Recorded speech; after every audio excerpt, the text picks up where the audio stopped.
Hi, I'm JD from Pioneer Philippines. So right now, ito yung pinakabagong model natin, si DMH ZF9650BT.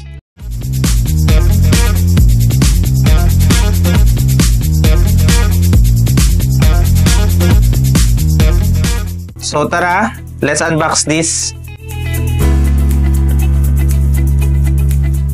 So, ito yung laman ng DMH ZF9650 natin. So, meron siyang warranty card information. So, kasama po dito yung serial number at saka yung authorized service center natin dito. So, sunod, user's manual.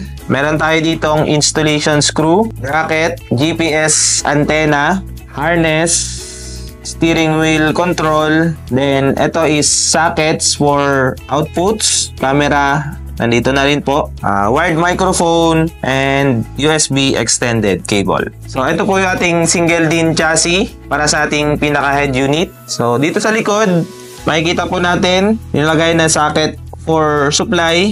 Nandito po, auxiliary, then USB, then meron na rin po siyang HDMI input. Antenna, and GPS antenna nandito rin po. Then yung microphone natin. Meron siyang 10.1 HD resolution, 1280 by 720p, capacitive multi-touch panel. Meron din siyang Apple CarPlay, wireless or wired, Android Auto, same, wireless or wired. WebLink CAS, meron na rin po siya. Wired lang po sa WebLink, then Bluetooth and Wi-Fi certified. Then, meron tayo yung pinakabagong app ni Pioneer, which is PX Link. So, your phone will be connected to the app. Kaparehas na rin po dito sa unit. Para sa legit Pioneer products, meron siyang hologram sticker, distributor's warranty sticker.